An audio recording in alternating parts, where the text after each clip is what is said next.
എന്റെ 2 life partners ആയിരുന്നു ഞാൻ ഏറ്റവും കൂടുതൽ സ്നേഹിച്ചുകൊണ്ടിരുന്നത്. അത് എനിക്ക് ലൈഫിൽ ഒരിക്കലും ശരിയായില്ല. എനിക്ക് ഇങ്ങനെയൊക്കെ ആഗ്രഹം ഉണ്ടെന്ന് തുറന്ന് സംസാരിക്കാൻ പാടില്ലായിരുന്നു. ഇപ്പം ശ്രീനിവാസ് സാറിനോടാണെങ്കിലും പറഞ്ഞാലും നമ്മൾ ഒരു സർട്ടൻ ലിമിറ്റ് കഴിഞ്ഞ് കഴിഞ്ഞാൽ അവർക്കൊക്കെ എല്ലാം കല്യാണം കഴിഞ്ഞ് കഴിഞ്ഞാൽ ഭാര്യ വീട്ടിൽ തന്നെ ഉണ്ടല്ലോ. അപ്പൊ ചേച്ചി വിചാരിക്കുന്ന ഒരു ലൈഫ് പാർട്ട്ണർ അല്ലെങ്കിൽ ഭർത്താവ് എങ്ങനെ ആയിരിക്കണം?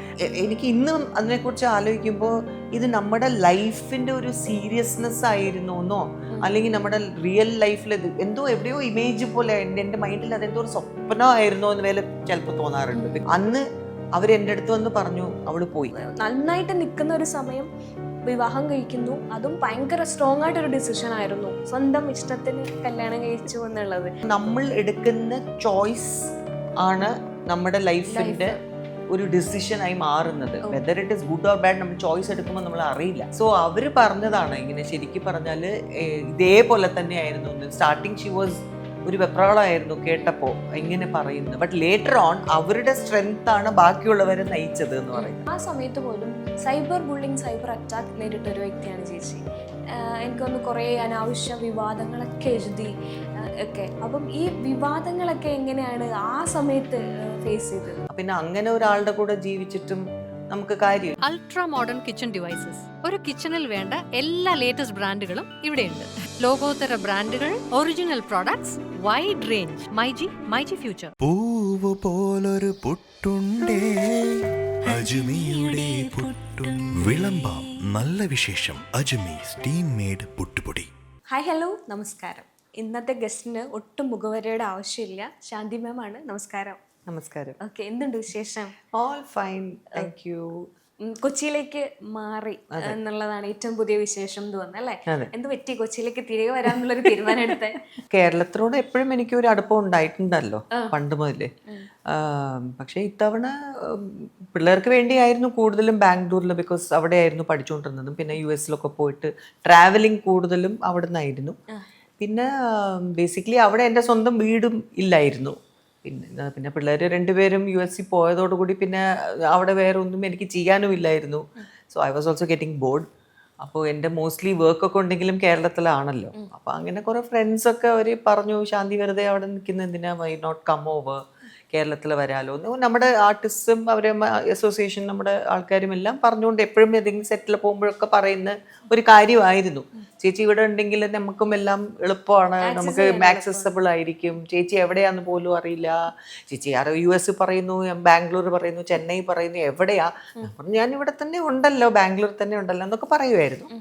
അപ്പോൾ അങ്ങനെ ഒരു ഓപ്പർച്യൂണിറ്റി കിട്ടി. വേറെ എൻ്റെ വളരെ ഒത്തിരി വർഷം എൻ്റെ കൂടുതൽ ക്ലോസ് ഫ്രണ്ട്സായ US തന്നെ ഉള്ള ഫ്രണ്ട്സും, പിന്നെ ഇവിടെ തിരുവനന്തപുരത്തൊക്കെ ഞാൻ താമസിച്ചുകൊണ്ടിരുന്നപ്പോൾ തൊട്ടേ ഉള്ള ഫ്രണ്ട്സും എല്ലാവരും എറണാകുളത്താണ്.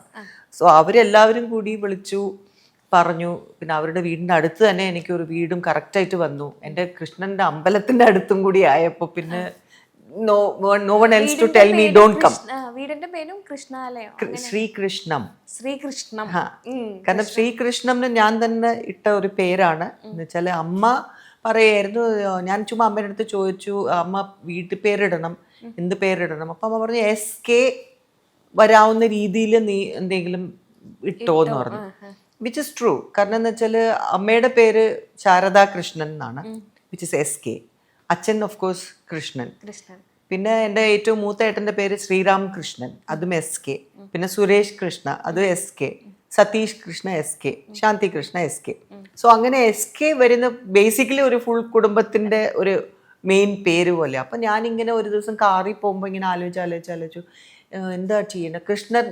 കൃഷ്ണൻ പേര്, കൃഷ്ണൻ്റെ പേര് തന്നെ എല്ലാത്തിലും ഉണ്ട്. അപ്പോൾ SH വരാവുന്ന, ശ്രീ എന്ന് പറയുമ്പോൾ ശാന്തിയുടെ SH ആണ്. അപ്പോൾ ശ്രീ കൃഷ്ണം, അപ്പോൾ S ആയി. അപ്പോൾ ക്യാപിറ്റൽ S എഴുതും, ശ്രീ ഇട്ടിട്ട് ക്യാപിറ്റൽ K ആണ്. അപ്പോൾ ശ്രീ കൃഷ്ണ എന്ന് വരും. ഈ എമ്മും ക്യാപിറ്റലാണ്. അത് എൻ്റെ മക്കളുടെ പേരാ, മിത്തുൽ മിത്താലി. അപ്പൊ അങ്ങനെ മിത്തുൽ മിത്താലി. സോ ശ്രീകൃഷ്ണം അങ്ങനെ ഇട്ട പേരാണ്. അങ്ങനെ ഓക്കെ. ചേച്ചി സോഷ്യൽ മീഡിയ പേഴ്സൺ അല്ലാന്ന് എനിക്കറിയാം. പക്ഷേ ചേച്ചി ഒരു വീണ്ടും സിനിമയിലേക്ക് വന്നത് സോഷ്യൽ മീഡിയ ത്രൂ കണ്ടിട്ടാണ് എന്ന് പറയുന്നു. എങ്ങനെയായിരുന്നു ആ ഒരു തിരിച്ചുവരവ്? എങ്ങനെയായിരുന്നു? ഇത് ഞണ്ടുകളുടെ നാട്ടിലായിരുന്നു ഉദ്ദേശിച്ചത് അല്ലേ? ബിക്കോസ് ആ സമയത്ത് ഞാൻ US-ലാണ്. ഇൻഫാക്ട് അത് തന്നെ ഒരു സർപ്രൈസ് ആയിരുന്നു എനിക്ക്. എന്ന് വെച്ചാൽ ഇത്രയും വർഷത്തിന് ശേഷം ഒരു 10-25 വർഷത്തോളം ആയിട്ടുണ്ടായിരുന്നു ഞാൻ സിനിമ വിട്ടിട്ട്. അപ്പോൾ ആ സമയത്ത് ഒക്കെ ടോട്ടലി അവേ ഫ്രം മൂവീസ്. അപ്പോൾ ഞാൻ ഒരിക്കലും ഇനിയിപ്പോൾ തിരിച്ച് നമ്മൾ മൂവീസിലോട്ട് പോകുന്നു അങ്ങനെയൊന്നും ചിന്തിക്കാത്ത ഒരു സമയം കൂടി ആയിരുന്നല്ലോ. അപ്പോൾ പെട്ടെന്ന് ഞാൻ FB വഴി ഇങ്ങനെ ത്രൂ അനദർ ഫ്രണ്ട് ഇങ്ങനെയൊക്കെ ചോദിച്ച് വന്ന് ആരോ ശാന്തി ചേച്ചി അന്വേഷിക്കുന്നു, ഒരു പടത്തിന് വേണ്ടിയാണ്, നിവിൻ പോളിയുടെ പടത്തിനാണ് എന്നൊക്കെ പറഞ്ഞപ്പോൾ I was like okay, but I M not interested. കാരണം എനിക്കിനി ഒരിക്കലും പടത്തിലോട്ടൊക്കെ അഭിനയിക്കുക എന്നൊക്കെ പോവാന്ന് പറഞ്ഞാൽ എനിക്ക് തോന്നുന്നില്ല അത് നടക്കും എന്നൊക്കെ ആയിരുന്നു. But then again I always use to believe നമ്മൾ എന്തെങ്കിലും നമുക്ക് ഡെസ്റ്റിൻഡ് ആണെങ്കിൽ അത് നമ്മുടെ അടുത്ത് തന്നെ വരും. ബിക്കോസ് നമ്മൾ ഇത് എങ്ങനെയെങ്കിലും നമ്മൾ വേണ്ടാന്നൊക്കെ വെച്ചാലും സംഭവം അത് നമ്മുടെ അടുത്ത് തന്നെ വരും. അത് ഞാൻ എപ്പോഴും പറയുന്ന ഒരു കാര്യം കൂടിയാണ്. എന്ന് വെച്ചാൽ നമ്മൾ ഒരു സ്ക്രിപ്റ്റ് എഴുതുമ്പോൾ ആ പെന്നിൽ എഴുതുമ്പോൾ ചിലപ്പോൾ ആ ക്യാരക്ടർ എഴുതുമ്പോൾ ആരുടെ പേരാണ് അതിൽ വരിക എന്ന് വെച്ചാൽ അത് ആ ക്യാരക്ടർ അവരുടെ തന്നെ പോകും. ബിക്കോസ് ഈവൻ അൽത്താഫ് പോലും അവർ വിചാരിച്ചിട്ടില്ല ദാറ്റ് ഇസ് ശാന്തികൃഷ്ണ ചേച്ചിയാണ് ഇതിൽ അഭിനയിക്കാൻ പോകുന്നത്. ബിക്കോസ് അവർക്ക് they wanted an artist who is A non artist, പക്ഷെ കുറെ കാലമായിട്ട് ആൾക്കാർ കാണാത്ത ഒരു ആർട്ടിസ്റ്റ്. അങ്ങനെ ആയിരുന്നു ഷീല ചാക്കോ എന്ന ക്യാരക്ടർ ചെയ്യിപ്പിക്കണം എന്ന് അവർക്ക് ആഗ്രഹം ഉണ്ടായിരുന്നു. അപ്പൊ അവരിങ്ങനെ ഷോർട്ട് ലിസ്റ്റ് ചെയ്ത് വന്നപ്പോഴേക്കും എൻ്റെ പേരും അതിൽ ഉണ്ടായിരുന്നു. പിന്നീടാണ് പറയുന്നത് അൽത്താഫ് ഇങ്ങനെ മാമിന്റെ ഒക്കെ പേര് അതിൽ വന്നു. പക്ഷെ ഞങ്ങൾക്കൊക്കെ മാമിനെ എങ്ങനെ കോണ്ടാക്ട് ചെയ്യുന്നത്, ഇനി മാമൊക്കെ എങ്ങനെയാ നമുക്ക് അറിയില്ലല്ലോ എന്നൊക്കെ വിചാരിച്ചിരുന്നപ്പോഴാണ് ആരോ പറഞ്ഞ് ഇനി US-ലാണ് ഇങ്ങനെ FB-യിൽ കണ്ടിട്ടുണ്ട്, കുറച്ച് ഫോട്ടോസൊക്കെ അതിൽ കണ്ടു. അപ്പോൾ അപ്പം നമുക്ക് അങ്ങനെ ചെയ്തിട്ട് കോണ്ടാക്ട് ചെയ്ത് നോക്കാം. പക്ഷെ ഞാൻ മറുപടി ഒന്നും അയച്ചില്ലായിരുന്നു. Then I told them also in between. പിന്നെ എൻ്റെ ഫ്രണ്ട്സൊക്കെ പറഞ്ഞു അത് നല്ലൊരു ഓപ്പർച്യൂണിറ്റിയാണ്, കാരണം ഇവരുടെ ഒക്കെ പുതിയ ആൾക്കാരുടെ ഒക്കെ പടത്തിൽ അഭിനയിക്കുക എന്നൊക്കെ പറയുന്നത് ഇത് ഇത്രയും വർഷം കഴിഞ്ഞിട്ട് ഇറ്റ്സ് എ ഗുഡ് എൻട്രി എന്ന് പറഞ്ഞു. അപ്പം അങ്ങനെ തന്നെ ഞാൻ പിന്നെ ഓക്കെ. ഇപ്പം എൻ്റെ ലൈഫിൻ്റെ ആ സമയത്ത് it was A very bad situation also. അപ്പോൾ ഞാനത് ആ സമയത്ത് ഇതിനെക്കുറിച്ച് ചിന്തിച്ചേ ഇല്ലായിരുന്നു. I was worried about my kids and all that personal life situations. അപ്പോൾ അങ്ങനെയാണ് ഞാൻ പിന്നെ US-ന് കമ്മിങ് ബാക്ക് ടു ബാംഗ്ലൂരിൽ വന്ന സമയം it was like my divorce case was going on. ആ വർഷമായിരുന്നു സെയിം ഇവരും ചോദിക്കുന്നത്. ആ സമയത്താണ് ഇവരും കറക്റ്റായിട്ട് ദേ ആസ്ക്ഡ് മീ ഈ പടത്തിൻ്റെ. അപ്പോൾ ബാംഗ്ലൂരിൽ വന്നു അൽത്താഫും സന്ദീപും ദേ കെയിം അസോസിയേറ്റ്. ഈ ബോത്ത് ഓഫ് ദം എന്നെ നേരിട്ട് വന്ന് കാണണം എന്ന് പറഞ്ഞിട്ട് വന്നതിന് ശേഷം അവർ ഈ സ്റ്റോറി ഞങ്ങളൊന്ന് പറഞ്ഞോട്ടെ മാമിൻ്റെ അടുത്ത്, ദെൻ യു ഡിസൈഡ് എന്ന് പറഞ്ഞു. അപ്പം അങ്ങനെയാണ് ഈ സ്റ്റോറി പറയുന്നത്. ആ സ്റ്റോറി കേട്ട് കഴിഞ്ഞാൽ ഷീല ചാക്കോ ക്യാരക്ടർ ആരും വേണ്ടെന്ന് പറയില്ല. അപ്പോൾ ഞാൻ പിന്നെ ഐ ഫെൽറ്റ് ഓക്കെ ട്രൈ ചെയ്യാം, may be I should do it. അങ്ങനെയാണ് ആ പടം ആക്സെപ്റ്റ് ചെയ്യുന്നതും. ഹിസ്റ്ററി. അത് കഴിഞ്ഞിട്ട് ഷീല ചൗക്കോ ഒരു വെറൈറ്റി അമ്മയാണ്, എന്നാൽ കുറച്ചും മനസ്സിൽ നിൽക്കുന്ന ഒരു ക്യാരക്ടറാണ്. അത് കഴിഞ്ഞിട്ട് ഒരു ക്യാൻസർ സർവൈവർ ആയിട്ടുള്ള ഒരു ക്യാരക്ടറും കൂടെ ചെയ്തിട്ടുണ്ടായിരുന്നു. എനിക്ക് തോന്നുന്നു ഒരു ക്രൈസി അമ്മ അങ്ങനെയൊക്കെയാണ് ഫീൽ ചെയ്തത്. ഒരു സർവൈവറാണ് എന്നുള്ളത്. അപ്പം കുറച്ച് ലൈഫിൽ നിന്ന് അഡാപ്റ്റ് ചെയ്ത കാര്യങ്ങളും അതിനകത്ത് ഉണ്ടായിരുന്നു, ആ ക്യാരക്ടറിനുണ്ടായിരുന്നു. ആക്ച്വലി ആ ക്യാരക്ടർ നമുക്ക് അങ്ങനെ നേരിട്ട് ഐഡന്റിഫൈ ചെയ്യാൻ പറ്റുന്ന ഒരു ക്യാരക്ടർ തോന്നിയില്ല എനിക്ക്. ബിക്കോസ് അത് ബേസിക്കലി മോർ സീരിയസ് ആണ് അവരുടെ ക്യാരക്ടർ, കുറെ കൂടെ സ്ട്രിക്റ്റ് ആണ്, അവർ ഭയങ്കര സ്ട്രോങ് ആണ്. That somehow vibed with me. കാരണം പക്ഷേ എന്നാലും ഒരു സ്ട്രോങ് ക്യാരക്ടർ, ആ ഹോൾ ഫാമിലി അവരാണ് ശരിക്കും പറഞ്ഞാൽ നയിക്കുന്നതും. ബാക്കിയുള്ളവർക്ക് അങ്ങനെയാണല്ലോ ക്യാരക്ടേഴ്സ് മൊത്തം കാണിക്കുന്നത് തന്നെ. എല്ലാവരും അമ്മ അമ്മ അമ്മ അമ്മ എന്ന് പറഞ്ഞുകൊണ്ട് നടക്കും. സോ ആ രീതിയിൽ ഇൻഫാക്ട് ഹസ്ബൻഡ് ക്യാരക്ടറിനെ പോലും അങ്ങനെയാണ് കാണിച്ചിരിക്കുന്നതും. അതല്ലേ ക്യാൻസർ ആണ് ഇവർക്ക്, പക്ഷെ ബാക്കിയുള്ളവരൊക്കെ ആയിരുന്നു വിഷമിച്ചും ടെൻഷൻ അടിച്ചും ഒക്കെ ഇരുന്നിരുന്നത്. ബട്ട് അതൊരു റിയൽ ലൈഫ് സംഭവത്തിന് എന്താ പറയുക അഡാപ്റ്റ് ചെയ്തതാണെന്നാണ് പറയുന്നത്. ആക്ച്വലി ഞങ്ങൾ ഷൂട്ട് ചെയ്ത വീടിൻ്റെ owner herself was a cancer survivor. So അവർ പറഞ്ഞതാണ് ഇങ്ങനെ. ശരിക്കും പറഞ്ഞാൽ ഇതേപോലെ തന്നെ ആയിരുന്നു. സ്റ്റാർട്ടിങ് ഷി വാസ് ഒരു വെപ്രാളമായിരുന്നു കേട്ടപ്പോൾ ഇങ്ങനെ പറയുന്നത്. ബട്ട് ലേറ്റർ ഓൺ അവരുടെ സ്ട്രെങ്ത് ആണ് ബാക്കിയുള്ളവരെ നയിച്ചത് എന്ന് പറയുന്നത്. So she was a cancer survivor. അപ്പോൾ അതുപോലെ തന്നെയാണ് എൻ്റെ ക്യാരക്ടറും. അല്ലാതെ എൻ്റെ അതിലൊരു റിയൽ ലൈഫ് പേഴ്സണാലിറ്റി എനിക്ക് അതിലൊന്നും ഇടാൻ പറ്റിയിട്ടില്ലായിരുന്നു. ഒരിടയ്ക്ക് മലയാള സിനിമയിൽ മാമിനെ അറിയപ്പെട്ടുകൊണ്ടിരുന്നത് ദുഃഖപുത്രി എന്നുള്ളൊരു പേരിലായിരുന്നു. ശരിക്കും അത്തരം റോളുകൾ വരുമ്പോൾ, കണ്ടിന്യൂസിൽ അത്തരം റോളുകൾ വരുമ്പോൾ എന്തുകൊണ്ടാണ് ഇങ്ങനെ, അല്ലെങ്കിൽ എനിക്ക് വേറൊരു ക്യാരക്ടർ ചെയ്താൽ കൊള്ളാം എന്നുള്ളൊരു ചിന്ത മനസ്സിലുണ്ടായിരുന്നു? ഒരു കാര്യം മെയിനായിട്ട് എന്താണെന്ന് വെച്ചാൽ, നമ്മുടെ തുടക്കം എന്നെ പടത്തിൽ അഭിനയിക്കാൻ വിളിക്കുമ്പോൾ ഒരു പടം ചെയ്യുന്നു വീട്ടിൽ പോകുന്നു എന്ന് തന്നെയായിരുന്നു. എനിക്കിതൊരു കരിയറായിട്ട് എടുക്കണം എന്നോ അങ്ങനെ ഒരു പ്ലാനോ ഒന്നും ഇല്ലായിരുന്നു. അപ്പം നിദ്രയില വിളിക്കുന്നു, ഞാൻ വരുന്നു, ചെന്നൈ വരുന്നു, പടത്തിൽ ഷൂട്ട് ചെയ്യുന്നു, തിരുവനന്തപുരത്ത് വന്ന് ഷൂട്ട് ചെയ്യുന്നു. അപ്പോൾ ഇതൊക്കെ ഞാൻ ഒരു പടം കഴിഞ്ഞപ്പോഴേക്കും ഞാൻ തിരിച്ച് ബോംബെ തന്നെ പോയി. I was continuing my studies. ആ സിറ്റുവേഷൻ തന്നെ ആയിരുന്നു. അപ്പോഴത്തേക്കാണ് പിന്നെ അടുത്തൊരു കോൾ വരുന്നു. തമിഴ് പടം വന്നു, പനീർ പുഷ്പങ്ങൾ ചെയ്യുന്നു. അതും ഒരു സ്കൂൾ ഗോയിങ് ഗേൾ ആയിട്ട് ആയതുകൊണ്ട് ബേസിക്കലി അത് അങ്ങനെ ഒരു ഫീലേ ഇല്ലായിരുന്നു നമ്മളൊരു സിനിമയിൽ അഭിനയിക്കുന്നു എന്നോ. ബിക്കോസ് അത് മൊത്തത്തിൽ അറ്റ്മോസ്ഫിയർ തന്നെ ഒരു സ്കൂളിൽ ഷൂട്ട് ചെയ്യുന്നതുകൊണ്ടും നമ്മുടെ ആ പ്രായം സ്കൂൾ യൂണിഫോം ഇട്ടിട്ടൊക്കെ ആയിരുന്നു ഷൂട്ടിന് പോയിക്കൊണ്ടിരുന്നതും എല്ലാം. സോ അങ്ങനെ വന്നപ്പോഴും ഇറ്റ് വാസ് അങ്ങനെ എനിക്ക് തോന്നിയിട്ടുള്ളൂ. നമ്മളെന്തോ ചുമ്മാ കളിച്ച് ചിരിച്ച് ആ രീതിയിൽ ഒരു പടം ചെയ്യുന്നു, വരുന്നു. അത് കഴിഞ്ഞപ്പോഴേക്കും അടുത്ത പടം വന്നു. അടുത്ത പടത്തിലും അതേപോലത്തെ ഏകദേശം കേൾക്കാത്ത ശബ്ദം, നോ ഐ തിങ്ക് താരാട്ട്, അതായിരുന്നു എനിക്ക് തോന്നുന്നു മലയാളത്തിൽ എൻ്റെ രണ്ടാമത്തെ പടം. അതും ഏകദേശം എൻ്റെ ആ പ്രായത്തിൻ്റെ ഒരു സിറ്റുവേഷനും അതുപോലത്തെ ചിരിച്ചും കളിച്ചും അങ്ങനെയൊക്കെ ഉള്ള ഒരു കുട്ടിയായിട്ട് തന്നെയാണ് അതിലും കാണിച്ചിട്ടുള്ളതും. സോ ഓരോരോ പടങ്ങൾ ഇങ്ങനെ വരുമ്പോഴും ഞാൻ ആ സമയത്തൊക്കെ ഒരു ക്യാരക്ടറിനെ കുറിച്ച് ചിന്തിക്കാനോ അല്ലെങ്കിൽ നമ്മൾ അത് ഇങ്ങനെ ചെയ്യണം എന്നോ അങ്ങനെ ഒന്നും നമുക്ക് അറിയത്തുമില്ല. എന്ന് വെച്ചാൽ ആ ഒരു ക്രാഫ്റ്റ് അത്രയ്ക്കും ഒന്നും അറിയില്ല. ബിക്കോസ് ഞാൻ ഫോർമലി ട്രെയിൻഡ് ഒന്നുമല്ല ആക്ടിങ്ങിൽ. ഒരു ഡയറക്ടേഴ്സ് ആക്ടേഴ്സ് ആയിരുന്നു. അതെ, ഡയറക്ടേഴ്സ് ആക്ടർ, ഇന്നും ഞാൻ ഡയറക്ടേഴ്സ് ആക്ടർ തന്നെയാണ്. ബട്ട് ഇന്ന് നമ്മൾ കുറേയും കൂടെ ലൈഫിൻ്റെ നമ്മൾ ഇത്രയും എക്സ്പീരിയൻസ് ഒക്കെ കഴിഞ്ഞിട്ട് വരുമ്പോഴും പടങ്ങൾ ഇത്രയും ചെയ്ത് വരുമ്പോൾ ബാക്കിയുള്ളവരെ ഒത്തിരി നോട്ടീസ് ചെയ്ത് കുറച്ച് ഒബ്സർവ് ചെയ്ത് കുറേയൊക്കെ നമ്മൾ തന്നെ പിന്നെ യു സോർട്ട് ഓഫ് നമ്മുടെ പേഴ്സണാലിറ്റീസിൽ തന്നെ ഒരു ചേഞ്ച് ഒക്കെ ഉണ്ടാവും. അപ്പോൾ നാച്ചുറലി ഇപ്പോഴൊക്കെ അഭിനയിക്കാൻ പോവുകയാണെങ്കിലും ഞാൻ ഒരുപാട് ക്വസ്റ്റ്യൻ ചെയ്യും. നമുക്കൊരു കൺവിൻസിങ് അല്ലാത്ത ഒരു പോർട്രയൽ ഉണ്ടെങ്കിലും ബാക്കിയുള്ളവർ നമുക്ക് കൺവിൻസ് ചെയ്യാൻ പറ്റില്ല. അപ്പോൾ ഒരു ക്യാരക്ടർ അവർ എൻ്റെ കയ്യിൽ കൊണ്ട് തരുവാണെങ്കിൽ ഞാൻ ആ ക്യാരക്ടർ മാത്രം പഠിച്ചാൽ പോരാ. യു ഹാവ് ടു സീ ഇത് ഈ ക്യാരക്ടർ എങ്ങനെയാണ് അതിൽ ഇരിക്കുന്നത്. ഒരു പടം കഴിഞ്ഞ് വരുമ്പോൾ നമ്മുടെ ക്യാരക്ടർ ഓർക്കുമോ. എനിക്ക് സ്ക്രീൻ സ്പേസ് അല്ല ഞാൻ നോക്കുന്നത്, ആ ക്യാരക്ടർ മൈൻഡിൽ നിൽക്കുമോ എന്നാണ്. ഇപ്പം നമ്മളൊരു പടം ചെയ്ത് പുറത്തോട്ട് വന്നു കഴിഞ്ഞിട്ട് ആ ക്യാരക്ടറിനെ കുറിച്ച് ആരും ഒന്നും സംസാരിക്കുന്നില്ലെങ്കിൽ വാട്ട്സ് ദ യൂസ് നമ്മൾ ചെയ്തിട്ട്. അപ്പോൾ അതുപോലത്തെ ക്യാരക്ടേഴ്സ് മോസ്റ്റ്ലി ഞാൻ അവോയ്ഡ് ചെയ്യും. പിന്നെ ചില സമയത്ത് നിവൃത്തിയില്ലാതായി പോകും. ചില ഫ്രണ്ട്സ് ആയിട്ട് വരുമ്പോൾ അവർ പറയും ഒരു ഷോട്ട് ഒരു ക്യാമിയോ ആയിട്ട് ചെയ്യുമോ അത് ചെയ്യുമോ എന്നൊക്കെ. സോ അങ്ങനെയൊക്കെ വരുമ്പോൾ ചിലപ്പോൾ അങ്ങനെ ചെയ്തു പോവും. But most of the time ഞാൻ നോക്കുന്നത് അതാണ്, നമുക്ക് സ്ക്രീൻ സ്പേസ് ഇല്ലെങ്കിലും നമുക്കൊരു ക്യാരക്ടർ ചെയ്യുമ്പോൾ ആ ക്യാരക്ടർ മനസ്സിൽ നിൽക്കണം ആൾക്കാർ. ഇപ്പോൾ അരവിന്ദൻ്റെ അതിഥികൾ ഫോർ എക്സാമ്പിൾ വലിയ സ്ക്രീൻ സ്പേസ് ഇല്ല, പക്ഷെ ആ പടം കാണുമ്പോൾ കൂടുതലും ഓർക്കുന്നത് എന്റെ ക്യാരക്ടറാണ്. വിനീതിന്റെ അമ്മ എന്ന് പറഞ്ഞ് ടുവേർഡ്സ് ദി എൻഡാണ് അവരെ കാണിക്കുന്ന ആ ഒരു സോങ്ങും ആണ്.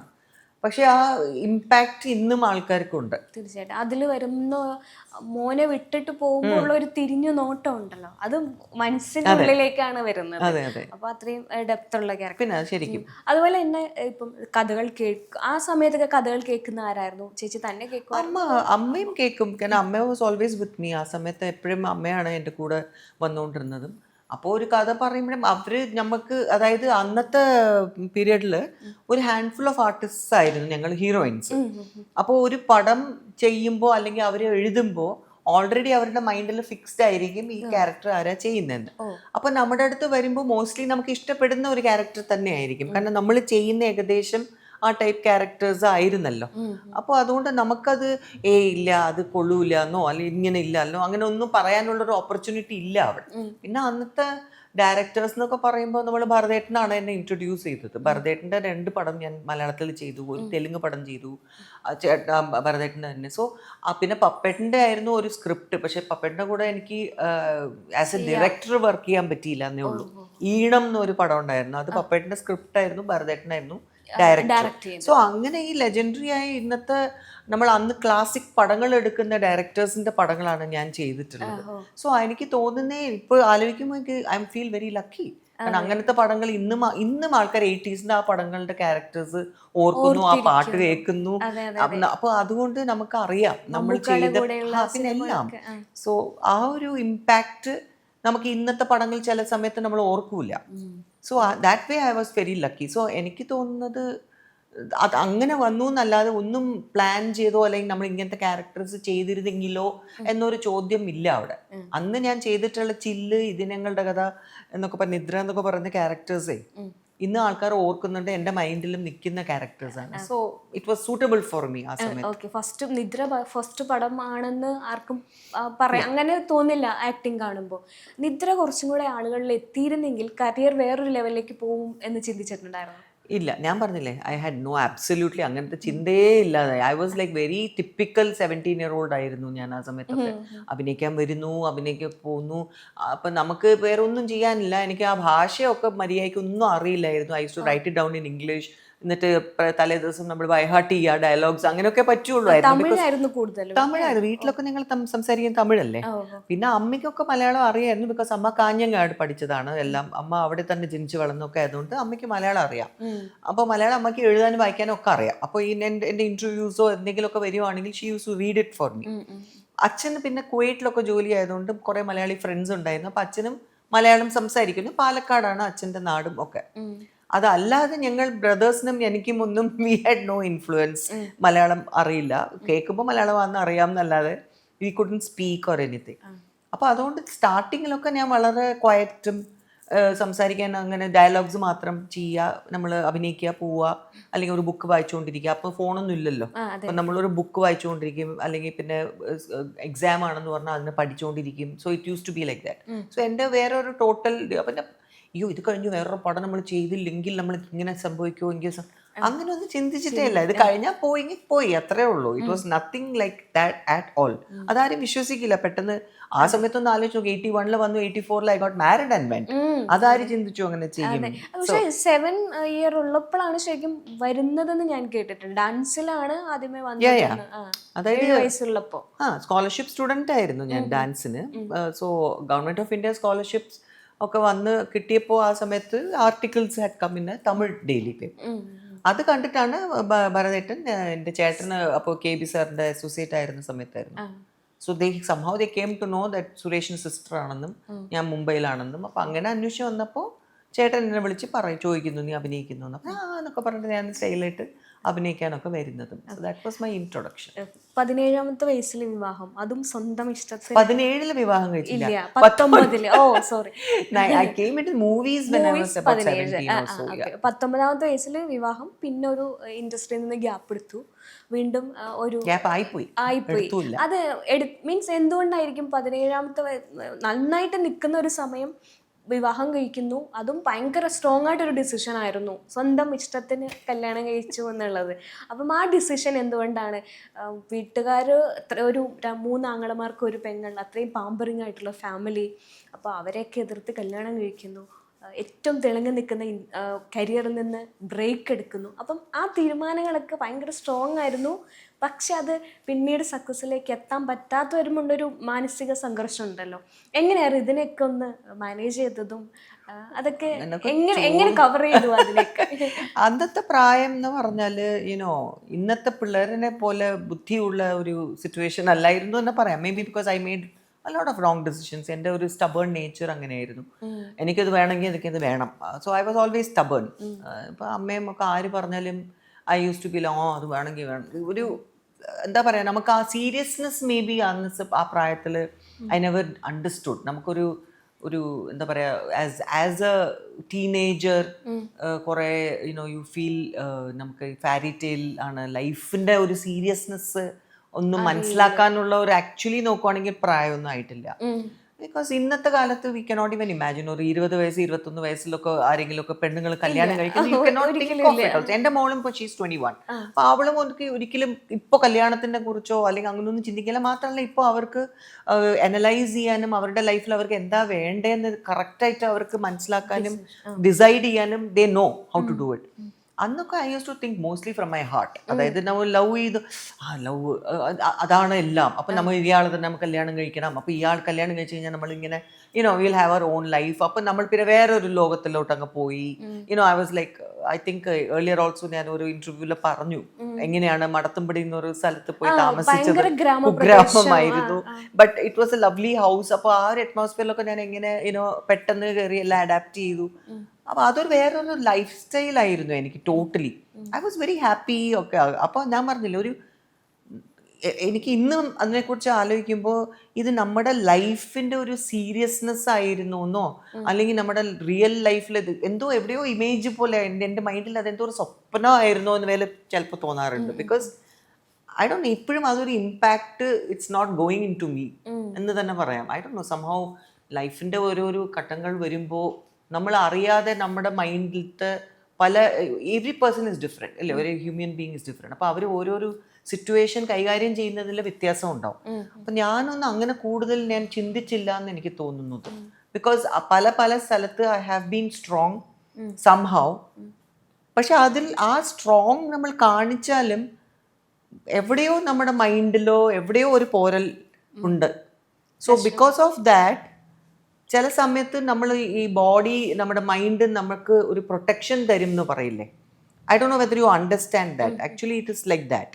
അതായത് ഓട്ടോമാറ്റിക്കലി നമ്മുടെ ഒരു ബോഡിയുടെ ഇമ്മ്യൂൺ സിസ്റ്റം അല്ലെങ്കിൽ whatever that it's called ഒരു ഒരു ഒരു ആർമർ പോലെ നമ്മുടെ മേത്ത് കവചം പോലെ ഇടും എന്നാണ് സത്യത്തിൽ, ടു പ്രൊട്ടക്റ്റ് യു. അപ്പോൾ ഭയങ്കര ഇൻറ്റൻസ് പെയിൻ, നമുക്ക് ഭയങ്കര ഇൻറ്റൻസ് ആയിട്ട് നമ്മുടെ മനസ്സിനെ ഹേർട്ട് ചെയ്യുന്ന ഒരു സംഭവമൊക്കെ വന്നു കഴിഞ്ഞാൽ സംടൈംസ് യു ഫീൽ ന്യൂട്രൽ. നമ്മൾ ഇങ്ങനെ മരവിച്ച് പോയി എന്ന് പറയില്ലേ, ആ ഒരു ഫീലാണ് എനിക്ക് പല സ്ഥലത്തും പല സിറ്റുവേഷനിലും എൻ്റെ ലൈഫിന്റെ പല ഘട്ടങ്ങളിലും എനിക്ക് ഉണ്ടായിട്ടുള്ളത്. മീൻസ് അപ്പോഴാണോ അല്ലെങ്കിൽ പ്രശ്നങ്ങൾ വരുമ്പോഴാണോ? പ്രശ്നങ്ങൾ വന്ന സമയത്തും ഒക്കെ there have been situations where ഭയങ്കര ഇൻറ്റൻസ് പെയിൻ ഉള്ള സമയത്ത് ഞാൻ കരഞ്ഞിട്ടില്ല. അന്ന് ഞാൻ വിചാരിക്കും ആൾക്കാർ കാണുമ്പോഴേക്കും ഭയങ്കര സ്ട്രോങ് ആണ്, അവർ അത് കൈകാര്യം ചെയ്തു എന്നൊക്കെ. But maybe not, you know. ആ സമയത്ത് ഞാൻ കരഞ്ഞിരുന്നെങ്കിൽ ചിലപ്പോൾ മേ ബി കുറച്ചുകൂടെ മേ ബി അവിടെ അണ്ടർസ്റ്റുഡ്, ഓർ മേ ബി വീണ്ടും ഒരു മിസ്റ്റേക്ക് അങ്ങനെ ചെയ്യില്ലായിരുന്നോ എന്തോ. ഇപ്പൊ ഞാൻ അതിനെക്കുറിച്ചൊക്കെ ആലോചിക്കുമ്പോൾ പല സമയത്ത് എനിക്ക് ഡെഫിനറ്റ്ലി അത് ഞാൻ പറഞ്ഞു. ഇപ്പൊ 20 വയസ്സിലൊക്കെ കല്യാണം കഴിച്ച് പോണ്ടായിരുന്നു. I shouldn't have. ഞാൻ ഐ കുഡ് ഹാവ് വെയിറ്റഡ്. അമ്മയും അച്ഛനൊക്കെ കൊണ്ടുവരുന്ന ആരെങ്കിലും ഒക്കെ നമുക്ക് കല്യാണം കഴിച്ചാൽ മതിയായിരുന്നു. അന്നൊക്കെ ചിലപ്പോൾ അന്നേ ഞാൻ ചിലപ്പോൾ അമേരിക്കയിലോ മറ്റും സെറ്റിൽ ആയി പോയെന്നെ. I never know. ആ സമയത്ത് maybe my whole life would have been different. പക്ഷേ എൻ്റെ ഡെസ്റ്റിനി എന്നൊന്നും ഉണ്ടല്ലോ. നമ്മൾ എല്ലാ സിറ്റുവേഷനിലും 2 ചോയ്സ് ഉണ്ടെന്ന് പറയാറുണ്ട്. ഇപ്പൊ നമുക്ക് അതിനെക്കുറിച്ച് ചിന്തിക്കുമ്പോൾ നമ്മൾ എടുക്കുന്ന ചോയ്സ് ആണ് നമ്മുടെ ലൈഫിന്റെ ഒരു ഡിസിഷനായി മാറുന്നത്. Whether it is good or bad നമ്മൾ ചോയ്സ് എടുക്കുമ്പോൾ നമ്മൾ അറിയില്ല. പക്ഷേ it's better to think a lot before you make that choice. പിന്നെ അത് തെറ്റിപ്പോയി അല്ലെങ്കിൽ നമുക്കത് ശരിയായില്ലെങ്കിൽ ദാറ്റ് ഇസ് യുവർ ഡെസ്റ്റിനി. അല്ലെങ്കിൽ നമ്മൾ ചിലപ്പോൾ പറ്റിപ്പോയി, but at least you won't feel so bad അല്ലേ. അത് ഞാൻ എപ്പോഴും ഇപ്പൊ നമ്മൾ അതിനെക്കുറിച്ച് ചിന്തിച്ചിട്ട് കാര്യമില്ല. അറ്റ്ലീസ്റ്റ് എനിക്ക് എൻ്റെ പിള്ളേരുടെ അടുത്തോ അല്ലെങ്കിൽ ഐ ക്യാൻ ടെൽസ്. അപ്പൊ ഞാനിങ്ങനെ പുറത്ത് പറയുമ്പോൾ hope people they can understand. നമ്മളിങ്ങനെ പറയുമ്പോൾ നമ്മുടെ ലൈഫിന്റെ എക്സ്പീരിയൻസസ് പറയുമ്പോൾ അറ്റ്ലീസ്റ്റ് എൻ്റെ ആ സമയത്തുള്ള പ്രായത്തുള്ള ആരെങ്കിലുമൊക്കെ ഇത് കാണുവാണെങ്കിൽ അവർ കുറച്ചും കൂടെ ചിന്തിക്കൂലേ. തീർച്ചയായിട്ടും. So അതുകൊണ്ട് I just feel I can be a motivation or some inspiration for people what not to do. സ്നേഹിച്ച ആളെ വിവാഹം കഴിച്ചു, പക്ഷെ അദ്ദേഹത്തിനെ പിരിയാന്നുള്ളത് ഒരു ഭയങ്കര ഒരു പെയിൻഫുൾ ആയിട്ടുള്ള മൂമെന്റ് ആണ്. ശ്രീനാഥ് സാറുമായിട്ടുള്ള ഒരു ദാമ്പത്യം അവസാനിപ്പിക്കാം എന്നുള്ളൊരു തീരുമാനം എങ്ങനെയാണ് ഉണ്ടായത്? ഞാനല്ല അവസാനിപ്പിക്കാം എന്ന് വിചാരിച്ചത്. ഹി വാസ് വോണ്ട് സഡൻലി ഒരു ദിവസം പറഞ്ഞു ഇങ്ങനെ എനിക്ക് ശരിയാവുന്നില്ല. 12 വർഷത്തിന് ശേഷമാണ് പുള്ളി പറയുന്നത്. 12 വർഷത്തിന്റെ ഒരു നമ്മുടെ ലൈഫിന്റെയും എന്തൊക്കെ അപ്സ് ആൻഡ് ഡൗൺസ് ഒക്കെ ആ സമയത്ത് നമ്മൾ കണ്ടതുമാണ്. അത് സഡൻലി ഒരു ദിവസം ഹി ടെൽസ് മീ നീ എൻ്റെ കോൺസെപ്റ്റിലുള്ള വൈഫ് അല്ല എന്നൊക്കെ പറയുമ്പോഴേ നമുക്കത് ഒരിക്കലും ഉൾക്കൊള്ളാൻ പറ്റില്ല. How come? അതാ പറഞ്ഞത്. അങ്ങനെയൊക്കെ പല സമയത്ത് ഇങ്ങനെയൊക്കെ ഡയലോഗൊക്കെ വരുമ്പോൾ ഐ ഡോണ്ട് നോ, എല്ലാം ഒരു ഫിൽമി സ്റ്റൈലായിട്ടാണ് എൻ്റെ ലൈഫ്. അതൊക്കെ ഞങ്ങൾ ഒരുപാട് ഫ്രണ്ട്സൊക്കെ അതിൻ്റെ ഇടയിൽ കയറി ദേ ഹാഡ് ലോട്ട് ഓഫ് എന്താ പറയുക, ഇതിൻ്റെ ഇടയ്ക്കൊക്കെ വന്ന് അവർ കൗൺസിലിംഗ് ഒക്കെ ചെയ്യാൻ നോക്കി. But he couldn't. പിന്നെ അങ്ങനെ ഒരാളുടെ കൂടെ ജീവിച്ചിട്ടും നമുക്ക് കാര്യമില്ല. അപ്പം ഞങ്ങൾ അതുകൊണ്ട് മ്യൂച്വലായിട്ട് ഞങ്ങൾ അഗ്രി ചെയ്ത് അങ്ങനെ, അല്ലാതെ നാസ്റ്റി ആയിട്ട് പോയ ഒരു ഡൈവോഴ്സ് അല്ല. പിന്നീട് ഡിവോഴ്സിന് ശേഷം നിങ്ങൾ ഒരുമിച്ച് അഭിനയിക്കുകയോ അല്ലെങ്കിൽ കാണാനുള്ള സാഹചര്യം ഇല്ല. ഞാൻ അപ്പോഴത്തേക്ക് പിന്നെ വീണ്ടും ഐ ലെഫ്റ്റ് മൂവീസ്. അതൊക്കെ കഴിഞ്ഞ് ഞാൻ പിന്നെ വേറെ പോയി. പിന്നെ പുള്ളി I think he got married, വേറെ കല്യാണം കഴിച്ച് കൊച്ചൊക്കെ ആയി. അതിനുശേഷമാണ് പിന്നെ ഞാൻ I left those places. It was totally, എനിക്കൊന്നും ഇതിനെക്കുറിച്ച് അറിയില്ലായിരുന്നു. ഞാൻ പിന്നെ അപ്പോഴത്തേക്കും ഞാൻ വേറെ കല്യാണം കഴിച്ചു. അങ്ങനെ 96 ഞാൻ അഭിനയിച്ചു എന്ന് തോന്നുന്നു. അല്ലേ 96 വരെ. നോ, ഇറ്റ് വാസ് 96 സുഹൃതമാണ് ഞാൻ ചെയ്ത ലാസ്റ്റ് പടം. അത് കഴിഞ്ഞ് ഞാൻ വീണ്ടും ബാംഗ്ലൂരിലൊക്കെ പോയി. കാനഡയിലായിരുന്നു. പിന്നെ രണ്ടാമത്തെ വിവാഹം വീട്ടുകാരുടെ പൂർണ്ണമായിട്ടുള്ള ഇടപെടൽ കൊണ്ടുണ്ടായതാണ്. അത് അങ്ങനെ പറയാനും പറ്റൂല. That was also an issue. അതും ചേച്ചി കണ്ടുപിടിച്ചല്ല, it just came into my life. അപ്പൊ പിന്നെ നമ്മൾ ആ സമയത്ത് നമ്മൾക്ക് കെയർ ചെയ്യുന്ന ഒരു സിറ്റുവേഷൻ ഒരാൾ വന്നു കഴിഞ്ഞാൽ നാച്ചുറലി യു അഗെയിൻ മൈ ഹാർട്ടാണ് ഇറ്റ്സ് എ പ്രോബ്ലം. മൈൻഡ് കൊണ്ട് ചിന്തിക്കുന്ന ഒരു സ്വഭാവം ഇല്ല എനിക്ക്. That is a problem. നമ്മൾ അനലൈസ് ഒക്കെ ചെയ്യുവാണെങ്കിൽ we will think a lot. എനിക്ക് എല്ലാമേ ഒരു ഫിൽമി സ്റ്റൈലാണ് തോന്നുന്നത്. So I think I mean maybe I was destined not to have. അതുകൊണ്ട് അതും 18 വർഷം അതിലുള്ള മക്കളാണ് 2 മക്കളുള്ളത്. ഓക്കെ. അപ്പം ഡിവോഴ്സ് എന്ന് പറയുമ്പോഴത്തേക്ക് മക്കളും കൂടെ ഉള്ളപ്പോൾ വലിയൊരു തീരുമാനമായിരിക്കും. നിങ്ങൾ തമ്മിൽ പിരിയാവുന്ന തീരുമാനിക്കുമ്പോൾ മക്കൾ എന്താ പറഞ്ഞത്? സത്യം പറഞ്ഞ പാവങ്ങൾ 2-3 അങ്ങനെ ഒന്നും പറഞ്ഞില്ല. But they were watching. അവർക്ക് അതാ ഒരു കുഴപ്പം. അതായത് പിള്ളേർ ഇതിൻ്റെ ഇടയ്ക്ക് വരുമ്പോൾ അവർക്ക് അതൊരു ഇമ്പാക്റ്റ് ഉണ്ടാവും. നമ്മൾ പിന്നീടാണ് അതിനെക്കുറിച്ച് മനസ്സിലാക്കുന്നത്. ബിക്കോസ് അവർക്കും ദേ വിൽ ഹാവ് ആ ഒരു ട്രസ്റ്റ് ഇഷ്യൂസ് വരാൻ തുടങ്ങും. യുനോ അവരും വേറൊരു പാർട്ട്ണറൊക്കെ നോക്കുകയാണെങ്കിലും അവരുടെ മൈൻഡിലും ഇത് ശരിയാവോ കല്യാണം, ഇത് ആ ഒരു കൺഫ്യൂഷനൊക്കെ വരും.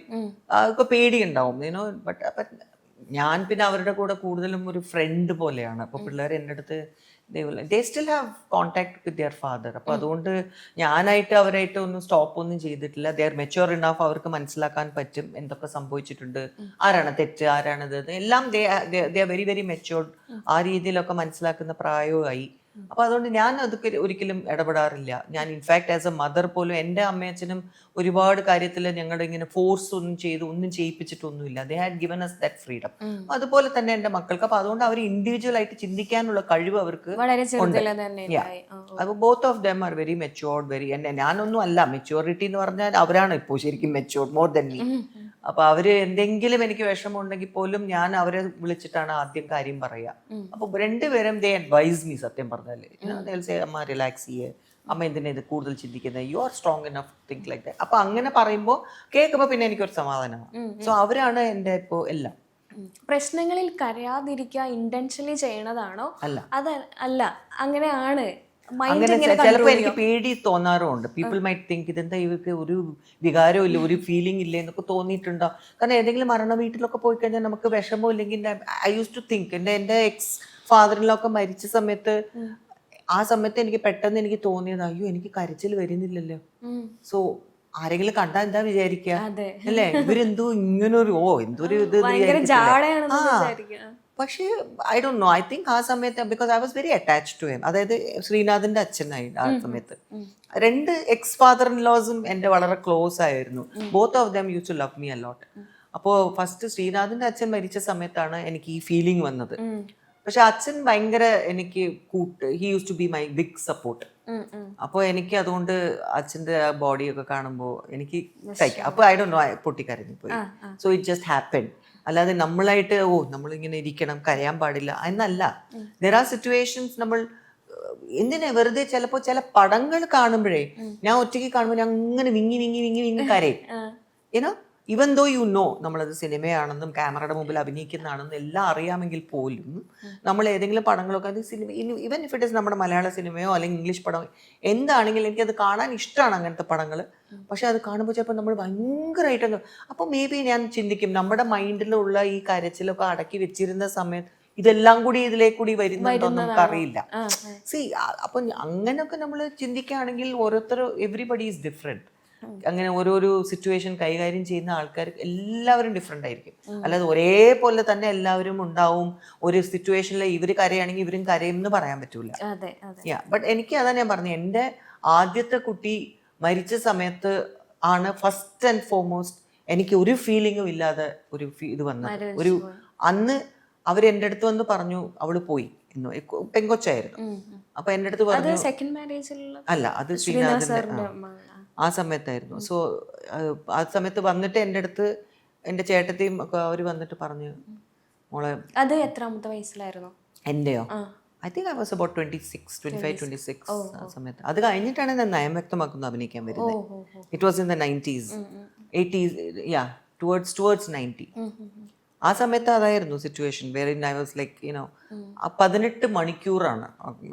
കുഞ്ഞിനെ ഫേസ് കണ്ടിരുന്നോ കൊച്ചിന്റെ?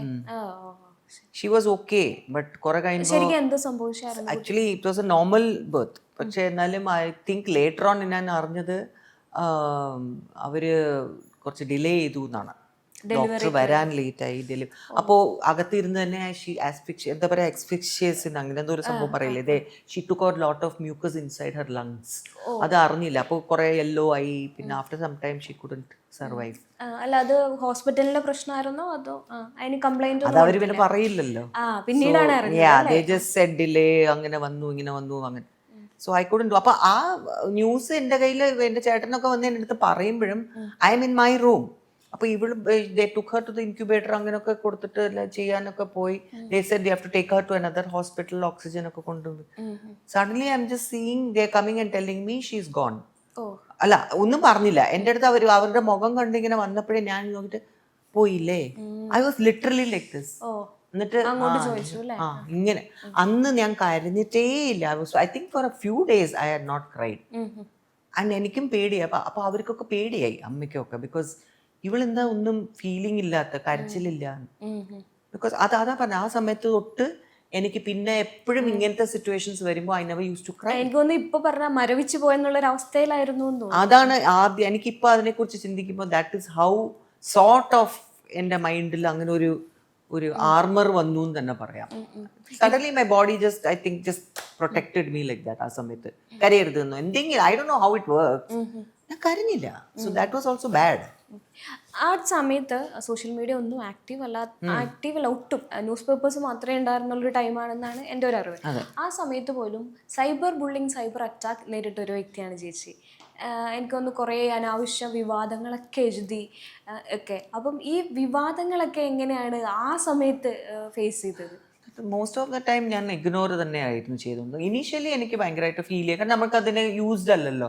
നമ്മളെ കുറ്റം പറയുമ്പോൾ അല്ലെങ്കിൽ ആളുകൾ ഇവിടെ ഇങ്ങനെയാണ് എന്നൊക്കെ പറയുമ്പോൾ നമുക്കതിനെ ഫസ്റ്റ് ഓഫ് ഓൾ എനിക്ക് അന്നൊക്കെ എനിക്ക് വായിക്കാൻ അറിയില്ല, അതുവരെ കാര്യം ആരും പറയില്ല. അതെ. സോ അതുകൊണ്ട് ഞാൻ അധികം ഒന്നും അങ്ങനെയൊന്നും ചിന്തിച്ചിട്ടില്ല. പിന്നെ ആൾക്കാർ ചിലപ്പോൾ ആരെങ്കിലും ഒക്കെ വന്ന് എന്തെങ്കിലുമൊക്കെ പറയുമ്പോൾ എനിക്കറിയാം. ദെൻ സുകുമാരി ചേച്ചിയൊക്കെ ഉള്ള സമയത്തൊക്കെ ചേച്ചിയൊക്കെ വന്ന് പറഞ്ഞിട്ട് മോൾ ഇനി അതൊന്നും ശ്രദ്ധിക്കാതൊന്നും പോണ്ട, ആൾക്കാർക്ക് വേറെ ജോലിയൊന്നുമില്ല. സോ അങ്ങനെ പറഞ്ഞ് കുറേയൊക്കെ കഴിയുമ്പോഴേക്കും നമ്മൾ വിചാരിച്ചു ശരിയല്ലേ, നമ്മൾ ബോദർ ചെയ്യണ്ട. അപ്പൊ അതുകൊണ്ട് ഇന്നും it somewhat like that only. കാരണം ശരിക്കും എന്തായിരുന്നു അന്ന് സ്റ്റാർട്ട് ചെയ്ത ഒരു പ്രശ്നം? എന്തായിരുന്നു എഴുതി മീൻസ് ഞാൻ എന്റെ അറിവ് വെച്ചിട്ട് ഒരാളുമായിട്ട് ഡേറ്റിംഗ് ആണ്, ഇൻഡസ്ട്രിയിൽ തന്നെയുള്ള ആളുമായിട്ട് എന്നൊക്കെ പറഞ്ഞിട്ടൊരു ഓൾവേസ്. കാരണം ഇന്നത്തെ പോലെ അല്ലല്ലോ ആൾക്കാര്. ഡേറ്റിംഗ് എന്ന വേർഡ് പോലും ഇല്ല. I don't know how it work. അപ്പൊ അന്നത്തെ സിറ്റുവേഷനിൽ ആൾക്കാർക്ക് നമ്മൾ ചുമ്മാ ഒന്ന് അടുത്തിരിക്കുകയോ അല്ലെങ്കിൽ ഒരു പാട്ട് പാടുകയോ അല്ലെങ്കിൽ എന്തെങ്കിലും ഒക്കെ സംസാരിക്കുകയോ ചെയ്താൽ ഉടനെ ഇങ്ങനെ നോക്കുള്ളൂ. ബിക്കോസ് ഇന്നത്തെ പോലെ ഒരു ഫ്രീഡം ഇല്ലായിരുന്നു. ലൈക്ക് ടോക്കിംഗ്, നമ്മൾ സോഷ്യലൈസിങ്. ഇന്നത്തെ പിള്ളേരെ കണ്ടിട്ടില്ലേ, ഗോ ഔട്ട്. ഇവൻ ചിലപ്പോൾ അവരും ഡേറ്റിംഗ് ഒക്കെ തന്നെ അല്ല പറയുകയും ചെയ്യും വേണമെങ്കിൽ. അതെ. സോ അത് ഇന്നാരും മൈൻഡ് ചെയ്തില്ല. പക്ഷെ അന്നത്തെ കാലത്ത് ദേവർ മോർ. ഒരു ചെറിയ 2 പേർ ഒരു കാറിൽ കയറി കഴിഞ്ഞാൽ ഉടനെ എന്തുണ്ട്. So that was a normal thing. അപ്പൊ എസ്പെഷ്യലി എന്റെ കാര്യത്തിൽ വെച്ചാൽ ഞാൻ കൂടുതൽ ആരോടും അങ്ങനെ സംസാരിക്കില്ല. പിന്നെ I was always very good in singing. എനിക്ക് ഭയങ്കര ഇഷ്ടമായിരുന്നു പാട്ട്, ഡാൻസ്. അപ്പോൾ അതിനെക്കുറിച്ച് ആരെങ്കിലും ഒക്കെ കൂടുതൽ സംസാരിക്കുന്ന ഒരാളുണ്ടെങ്കിലും ഞാൻ ചിലപ്പോൾ അങ്ങോട്ട് കുറച്ച് കൂടുതൽ സംസാരിച്ചു എന്ന് വരും. എനിക്ക് ഉണ്ടായിട്ടുള്ള ആകെ 2 പേരാണ്, ശ്രീനാഥും ബജോറും. അതല്ലാതെ I have not had any love affair or anything with anybody else. എന്റെ 2 ലൈഫ് പാർട്ട്നേഴ്സ് ആയിരുന്നു ഞാൻ ഏറ്റവും കൂടുതൽ സ്നേഹിച്ചുകൊണ്ടിരുന്നത്. അത് എനിക്ക് ലൈഫിൽ ഒരിക്കലും ശരിയായില്ല. പിന്നെ എനിക്കിപ്പോൾ ഉള്ളത് എന്റെ മക്കളാണ്. മക്കൾ ഇസ് എവറിത്തിങ് ഫോർ മീ. അങ്ങനെ സംസാരിച്ച് വരുമ്പോൾ ഈ അടുത്തിടയ്ക്ക് ചേച്ചിയുടെ ഒരു ഇന്റർവ്യൂവിൽ കണ്ടു 2 പാർട്ട്നേഴ്സും ഞാൻ വിചാരിച്ച രീതിയിലുള്ള ആളുകളല്ലായിരുന്നു. നല്ലൊരു പാർട്ട്ണറെ കിട്ടാത്തതിൽ എനിക്കിപ്പോൾ സങ്കടം ഉണ്ടെന്ന്. അപ്പൊ ചേച്ചി വിചാരിക്കുന്ന ഒരു ലൈഫ് പാർട്ട്ണർ അല്ലെങ്കിൽ ഭർത്താവ് എങ്ങനെ ആയിരിക്കണം? എന്റെ ലൈഫിൽ ഞാൻ ഉദ്ദേശിച്ച പോലെ ആൾക്കാരെ എനിക്ക് കിട്ടിയില്ല, സത്യമാണ്. ഐ തോട്ട് അവര് നമുക്ക് ഇങ്ങനെ കൂടുതൽ നമുക്ക് എപ്പോഴും എന്നും ഉണ്ടാവും എന്ന്. അത് എത്രയോ സ്ത്രീകളുടെ ഒരു പ്രതീക്ഷ തന്നെയാണ് കല്യാണം കഴിക്കുമ്പോൾ. അത് സെയിം തിങ് ഞാനും ഒരു നോർമൽ സ്ത്രീനെ പോലെ തന്നെ ഞാനും വിചാരിച്ചു എൻ്റെ ഈ ലൈഫ് പാർട്ട്നേഴ്സ് എനിക്ക് ഫുൾ ലൈഫ്. ആ സങ്കല്പം എന്തായിരുന്നാണ് ഞാൻ സങ്കല്പം അന്നൊക്കെ ഒരു ഫാരി ടെയിൽ സങ്കല്പം തന്നെയായിരുന്നു. യുനോ അവര് നമ്മുടെ കൂടെ എപ്പോഴും കാണും, നമ്മളെ എപ്പോഴും ലവ് ചെയ്യും, നമ്മളിങ്ങനെ സർപ്രൈസ് കെയറിങ്. അതാണല്ലോ ഇന്ന് ഏത് സ്ത്രീക്കാണെങ്കിലും. ഇപ്പൊ നിങ്ങളൊന്ന് ആലോചിച്ച് നോക്ക്, ഒരു സർപ്രൈസ് ആയിട്ട് ഒരു ഗിഫ്റ്റ് തന്നു ഭർത്താവ് കൊണ്ട് തന്നു, അല്ലെങ്കിൽ ഒരു സർപ്രൈസ് ആയിട്ട് എവിടെയെങ്കിലും ഒരു കൂട്ടിക്കൊണ്ടുപോയി, ഒരു വെക്കേഷൻ, ഒരു ഡിന്നർ, ചെറിയ ചെറിയ കാര്യങ്ങളായിരിക്കും നമ്മള്. അത് കിട്ടാതെ വരുമ്പോ ഗേൾ ഫ്രണ്ട് ആയിട്ട് നടക്കുമ്പോൾ അതുണ്ടാവും. കല്യാണം കഴിഞ്ഞ ഉടനെ പിന്നെ അത് മാറും. അപ്പൊ നമ്മൾ പിന്നെ ഒരു ആരും അല്ലാത്ത ഒരാളായിട്ട് ഇങ്ങനെ ഇരുന്ന് കഴിഞ്ഞാൽ വിഷമം ഉണ്ടാവും. സോ അതേപോലെ കോൺസെപ്റ്റ് ഒക്കെ തന്നെയായിരുന്നു എനിക്കും. എന്റെയും സോ കോൾഡ് ഭർത്താവ് എല്ലാവരും ബിഫോർ മാരേജ് ആയിരുന്നു ഭയങ്കര ഇതും ഒക്കെ സർപ്രൈസ് ചെയ്യാ, അങ്ങനെയൊക്കെ ഉണ്ടായിരുന്നു. കുറെ ഗിഫ്റ്റ് തരിക, അങ്ങനെ ചിലപ്പോ പെട്ടെന്ന് കയറി ഒരു കണ്ണൊക്കെ അടച്ച്, അത് സിനിമയിലെ കാണിക്കില്ലേ, അതൊക്കെ തന്നെ ആയിരുന്നു ഗേൾ ഫ്രണ്ട് ആയിട്ട് ഇരുന്ന സമയത്ത്. ഒരുപാട് ഞാൻ എനിക്ക് എപ്പോഴും ഒരു ഫാൻറ്റ, ബിക്കോസ് നമ്മളൊരു ആർട്ടിസ്റ്റാണ്. ക്രിയേറ്റിവിറ്റി നമുക്ക് കൂടുതൽ ഉള്ള ഒരു ബേസിക് പേഴ്സണാലിറ്റി എൻ്റെ അങ്ങനെയാണ്. I am very imaginative, creative. Choreography ഒക്കെ ചെയ്യുകയാണെങ്കിലും എനിക്ക് വളരെ അധികം എപ്പോഴും ഒരു ഐ നീഡ് കണ്ടിന്യൂവിറ്റി. ഇപ്പൊ നമ്മൾ പെട്ടെന്ന് മുറിച്ച് ഡാൻസ് ചെയ്യുമ്പോൾ പോലും ഒരു ഐറ്റത്തിൽ തന്നെ ഞാൻ ആ ഐറ്റത്തിന്റെ പൾസ് പിടിക്കും. അതിന്റെ ഒരു എന്താ പറയാ, ഒരു തീമാണെങ്കിലും നമ്മൾ അതിന്റെ എന്താണ് അതിന്റെ ഹാർട്ട്, അവിടെയാണ് ഞാൻ കയറി പിടിക്കുന്നത്. നമ്മൾ ഈ മനസ്സുകൊണ്ട് കൂടുതൽ ചിന്തിക്കുന്നതും അതൊക്കെ റിയാലിറ്റിയിൽ നടക്കണം എന്നില്ല. But that is what I am basically as a person. So അതുകൊണ്ടായിരിക്കാം I also expected a lot. അപ്പൊ നമുക്ക് പിന്നെ ചെറിയ ചെറിയ കാര്യങ്ങൾ. അങ്ങനെയാണെങ്കിൽ എനിക്ക് ഇങ്ങനെയൊക്കെ ആഗ്രഹം ഉണ്ടെന്ന് തുറന്ന് സംസാരിക്കാൻ പാടില്ലായിരുന്നു. ഇപ്പം ശ്രീനിവാസ് സാറിനോടാണെങ്കിലും പറഞ്ഞാലും നമ്മൾ ഒരു സർട്ടൻ ലിമിറ്റ് കഴിഞ്ഞ് കഴിഞ്ഞാൽ അവർക്കൊക്കെ എല്ലാം കല്യാണം കഴിഞ്ഞ് കഴിഞ്ഞാൽ ഭാര്യ വീട്ടിൽ തന്നെ ഉണ്ടല്ലോ. അതായത് done, this is done, next എന്ന് പറഞ്ഞ പോലെ ഒരു ആറ്റിറ്റ്യൂഡാണ് ഞാൻ കണ്ടിട്ടുള്ള മിക്ക ആണുങ്ങൾക്കും. എന്താണെന്ന് എനിക്ക് അറിഞ്ഞൂടാ. ഇറ്റ്സ് മോസ്റ്റ്ലി ലൈക്ക് കല്യാണം കഴിയുന്ന കഴിഞ്ഞാൽ അവർ ഭാര്യമാര് നമ്മുടെ തെരഞ്ഞെടുത്തെന്ന് പറയുകയും ചെയ്യും. ലൈക്ക് കംപ്ലൈൻസ് എന്നൊക്കെ വരുന്നത് most of the time it's like that. അതായത് ഇത് കണ്ടോ അവര് മറ്റേതൊക്കെ അന്ന് എന്തോരം ശ്രദ്ധിക്കാൻ, എന്നെ എവിടെയും കൊണ്ടുപോകുന്നില്ല, ഒന്നും ഇവിടെ കൊണ്ടുപോകാൻ പറ, ആ സ്റ്റൈലാണ്. മനസ്സിലായില്ല? അത് ആണുങ്ങൾക്ക് എന്താന്ന് അറിയില്ല. വളരെ കുറവ് ആൾക്കാർക്കാണ് they have that, that ഇങ്ങനെയാണെന്ന്. I have seen that also. ഇന്നത്തെ ജനറേഷൻ ആർ അമേസിങ്. ആ രീതിയിൽ അവർക്ക് ഈക്വാലിറ്റി അവർക്ക് മനസ്സിലാവുന്നുണ്ട്. രണ്ടുപേരും ഇൻഡിവിജ്വൽ പേഴ്സണാലിറ്റീസ് ആണെന്ന് അറിയാം. So they trust each other, they give that freedom to each other. Communication ഉണ്ട്, അതാണ് വേണ്ടത്. സോ ദാറ്റ് എനിക്ക് കിട്ടിയില്ല. അങ്ങനെ ഒരാൾ ലൈഫിലേക്ക് ഇനി വരാൻ സാധ്യതയുണ്ട്. അത് വയസ്സും പ്രശ്നമല്ല, അങ്ങനെ ഒരാൾ ലൈഫിലേക്ക് ഇനി വരാൻ സാധ്യത. ഞാൻ അങ്ങനെ ഒന്നും ചിന്തിച്ചിട്ടേ ഇല്ല. കാരണം എനിക്ക് എന്താന്ന് വെച്ചാൽ ഓൾറെഡി എൻ്റെ ലൈഫിന്റെ 2 ഫെയിലിയേഴ്സ് ആണ്. അപ്പോൾ എനിക്ക് ഇനിയിപ്പോൾ എൻ്റെ ലൈഫ് എന്ന് പറഞ്ഞാൽ dance. I'm going to restart my dance ചെയ്യണം. കുറേ കൂടെ സ്റ്റുഡൻസ് വെച്ചിട്ട് I want to tour the world. സത്യം പറഞ്ഞാൽ ഇന്നും എനിക്ക് അതൊരു ആഗ്രഹമാണ്. ആ എൻ്റെ മൈൻഡിലുള്ള എൻ്റെ സ്നേഹം എല്ലാം എനിക്ക് എൻ്റെ മക്കൾക്ക് കൊടുക്കണം. ആൻഡ് ഡാൻസ് സ്റ്റുഡൻസ് ഉണ്ടെങ്കിൽ സ്റ്റുഡൻസിന്റെ അടുത്ത് എനിക്ക് അതൊക്കെ കൊടുക്കണം. So I M basically that's why ഞാൻ എപ്പോഴും പറയുന്നത്, എൻ്റെ മനസ്സിൽ ഇപ്പോഴും സ്നേഹം ഉണ്ടെന്ന് ഉദ്ദേശിക്കുന്നത് ആൾക്കാർ തെറ്റിദ്ധരിക്കരുത്. റൊമാൻസ് എന്ന് പറഞ്ഞാലും ഈ romance can be in different vase. നമുക്ക് ഈ ഒരു റൊമാൻസ് മാത്രമല്ലല്ലോ ജീവിതത്തിൽ. അപ്പൊ എനിക്ക് ഇന്നും ഒരു കൊച്ചുകുട്ടിയൊക്കെ കാണുമ്പോൾ അവര് അട്രാക്റ്റഡ് ആവും എൻ്റെ അടുത്ത്. ഡെഫിനറ്റ് ആയിട്ട് എങ്ങനെയെങ്കിലും ഞാൻ അവര് അട്രാക്ട് ചെയ്യും. കാരണം അവർ എൻ്റെ അടുത്ത് I like to talk to them. അപ്പൊ ഇതൊക്കെ സ്നേഹമല്ലേ? ഇതൊക്കെ നമ്മുടെ റൊമാൻസ് അതൊക്കെയാണ് പിള്ളേരെ കാണിക്കുന്നത്. അപ്പൊ നമ്മൾ എത്രത്തോളം യങ്ങർ ക്രൗഡിനോട് നമ്മൾ ബിഹേവ് ചെയ്യുന്നു അത്രത്തോളം യു വിൽ ഫീൽ യങ്. നമ്മൾക്ക് മുരടിച്ചു പോയില്ല എന്ന് പറയില്ലേ, ഒന്നും ചെയ്യാനില്ല. ആ ആറ്റിറ്റ്യൂഡ് വരരുത് എന്ന് മാക്സിമം ഞാൻ നോക്കാറുണ്ട്. ഞാൻ കുറച്ചു മുമ്പ് ചേച്ചിയോട് ഇന്റർവ്യൂവിന് മുന്നേ സംസാരിച്ചപ്പോഴും UK-ലായിരുന്ന സമയത്ത്, US-ലായിരുന്ന സമയത്ത് അവിടെ ഒറ്റയ്ക്കായിരുന്നു. മക്കളൊക്കെ പോയി കഴിഞ്ഞപ്പോൾ ഒറ്റയ്ക്കാണ്. ഇവിടെ വന്നപ്പോഴും കൂടെ ഒരു ചേച്ചി ഉണ്ടെങ്കിലും ഒറ്റയ്ക്കാണ്. അപ്പൊ ആ ഒറ്റപ്പെടലിനൊരു മാറ്റം വേണമെന്ന് ചിന്തയുണ്ടോ എന്നുള്ളതാണ് ഞാൻ ചോദിച്ചത്. അതന്നെ ഒറ്റപ്പെടൽ എന്ന് പറഞ്ഞാൽ ഇപ്പൊ എനിക്ക് എന്റെ ഫ്രണ്ട്സ് എല്ലാവരും ഇല്ലേ ഇപ്പോ, അപ്പൊ ഒറ്റപ്പെടൽ എന്ന് പറയാൻ പറ്റില്ലല്ലോ. അവരെ എന്നെ ചിന്തിക്കാൻ പോലും സമയം തരാറില്ലല്ലോ ഇപ്പൊ. Full time they are all with me. അല്ലെങ്കിൽ അവരുടെ മക്കൾ എന്നെ വിളിക്കും, അവർക്ക് എന്നെ ഭയങ്കര ഇഷ്ടമാണ്. SK ആന്റി എന്നാണ് വിളിക്കുക. ഇവരെല്ലാവരും എന്നെ SK എന്നാണ് വിളിക്കുക, അതായത് ചേച്ചി ആന്റി അങ്ങനെയൊക്കെ പറയൂല.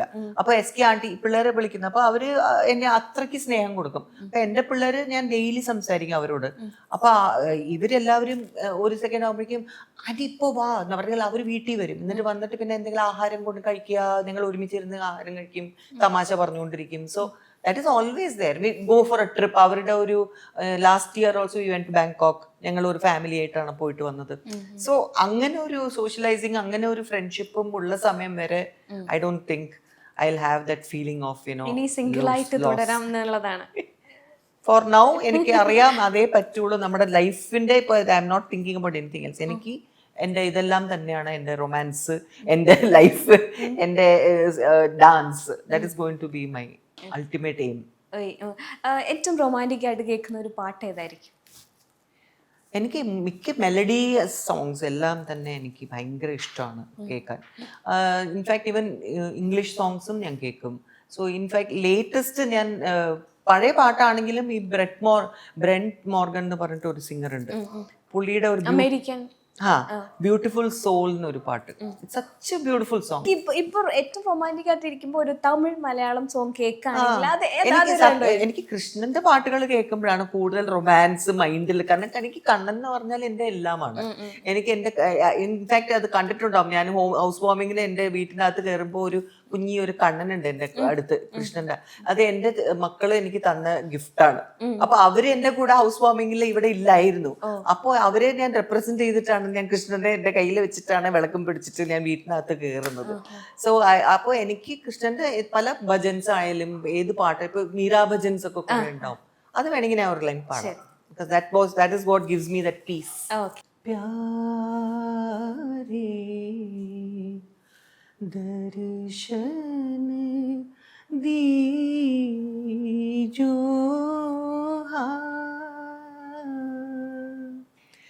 तुम बिन राख्यो न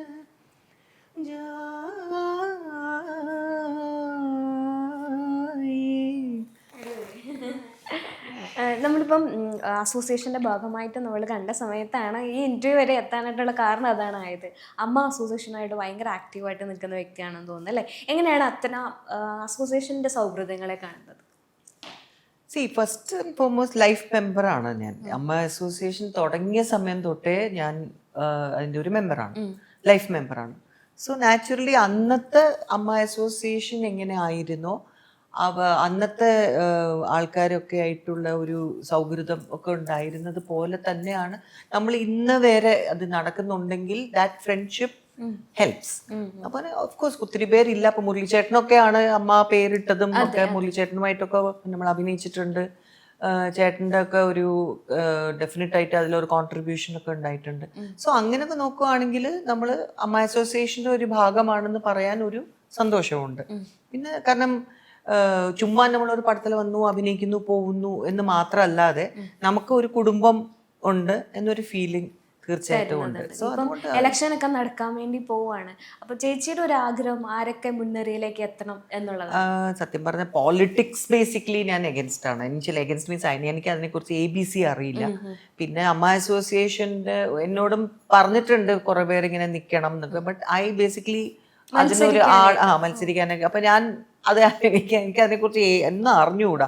ഞാൻ അങ്ങനെ എന്റർപ്രൈസിങ്ങും അല്ല. അപ്പൊ ഞാൻ പറഞ്ഞു എനിക്ക് ഇതിന് നിൽക്കാനൊക്കെ എനിക്ക് അറിഞ്ഞുകൂടാ. സോ ഞാൻ വരും, എനിക്ക് എല്ലാവരും കാണണം, ഇഷ്ടമാണ്. അങ്ങനെ സംസാരിക്കുമ്പോൾ നമുക്ക് എന്തെങ്കിലുമൊക്കെ സംസാരിക്കുമ്പോൾ വി നോ ലേറ്റസ്റ്റ് ആയിട്ട് അവിടെ എന്തൊക്കെയാണ് സംഭവിക്കുന്നത്, നമ്മൾ അതിനെക്കുറിച്ച് എന്താ പറയാ, നമ്മൾ ഷെയർ ചെയ്യാനുള്ള ഒരു സ്ഥലമാണ്. പഴയ ആൾക്കാരെ കാണാനുള്ള ഒരു ഓപ്പർച്യൂണിറ്റീസ് ആണ്. നേതൃത്വ നിരയിലേക്ക് ആരെങ്കിലും വരണം ചേച്ചിയുടെ ഒരു ആഗ്രഹത്തിൽ ഇന്ന ആള് വന്നാൽ കൊള്ളാം?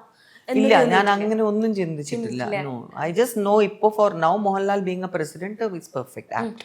അതാണ് ഞാൻ. വേറെ എനിക്ക് ആരെക്കുറിച്ചും അങ്ങനെ കൂടുതൽ എനിക്ക് അവരുടെ ഈ വർക്കിങ്സ് ഒന്നും അറിയാം. ഇനിയിപ്പോ എറണാകുളത്ത് വന്നതുകൊണ്ട് മേ ബി കുറേം കൂടി നമ്മൾ കുറച്ചും കൂടെ may be we can get involve. അതല്ലാതെ ഞാൻ പറയാണ്, അതല്ലാതെ നത്തിങ് മച്ച്. ഓക്കെ. ഇപ്പം ഇടയ്ക്ക് കേട്ട ന്യൂസുകളിൽ ഇപ്പം സ്ത്രീകൾക്ക് വേണ്ടിയിട്ട് മാത്രം ഒരു സെപ്പറേറ്റ് ഗ്രൂപ്പ് രൂപീകരിച്ചു, അതിൽ കുറേ സംസാരങ്ങൾ ഉണ്ടാവുന്നു, അതിൽ കുറേ പേര് ലെഫ്റ്റ് ആവുന്നു, അങ്ങനെയൊക്കെ കുറേ ന്യൂസസ് വരുന്നുണ്ട്. ചേച്ചി അങ്ങനെ ഏതെങ്കിലും ഗ്രൂപ്പിൽ മെമ്പർ ആണോ? അങ്ങനത്തെ സംസാരം ഒന്നും ഉണ്ടായിട്ടില്ല? ഇല്ല, ഞാൻ അങ്ങനെ ഒന്നിനും ഇൻവോൾവ് ആവാറില്ല. ഇല്ല. പിന്നെ ഇടയ്ക്ക് കണ്ട് ഇങ്ങനെ ഗ്രൂപ്പുകളിലൊക്കെ മീൻസ് രാഷ്ട്രീയം പറയാ അല്ലെങ്കിൽ ജാതി എനിക്ക് പറയാ, ഇഷ്ടമല്ല. അങ്ങനത്തെ എനിക്ക് ഫസ്റ്റ് ഓഫ് ഓൾ എനിക്ക് അങ്ങനെ സംസാരിക്കാൻ അറിയില്ല. നമ്മുടെ മെയിൻ പോളിറ്റിക്സ്, നമ്മുടെ ലോകത്ത് നടക്കുന്ന പോളിറ്റിക്സ് പോലും ഞാൻ അധികം കാണാറുമില്ല, കേൾക്കാറുമില്ല. സോ അതുകൊണ്ട് എനിക്ക് ബേസിക്കലി ഇലക്ഷന് ഇതൊന്നും എനിക്ക് I don't remember, I don't realise what it is. അതുകൊണ്ട് ഐ കീപ്പ് അവേ. ഇല്ല, അത്തരം കാര്യം ഗ്രൂപ്പുകളിലൊന്നും ഇല്ല. അപ്പൊ മത്സരിക്കാൻ തീരുമാനം ഉണ്ടോ നിലവിൽ ഇപ്പൊ? ഇല്ല, ഞാനായിട്ടൊന്നും അതിലൊന്നും ഇടപെടാൻ പോകുന്നില്ല. I don't think so. ലാലേട്ടനുമായിട്ടുള്ള ഒരുപാട് സിനിമകൾ ചെയ്തിട്ടുണ്ട്, അതൊക്കെ കാണാൻ ഭയങ്കര ഇഷ്ടത്തോടെ ഇരിക്കുന്നതാണ്. പക്ഷേ ഈ അടുത്തിടയ്ക്ക് ലാലേട്ടനുമായി ബന്ധപ്പെട്ടിട്ട് ഒരു പരസ്യമായി ബന്ധപ്പെട്ടിട്ട് ഒരു ചർച്ച നടക്കുന്നുണ്ട്. ചേച്ചി അഡ്വർടൈസ്മെന്റ് കണ്ടിരുന്നോ? കണ്ടു. എന്ത് തോന്നി കണ്ടതിന് ശേഷം?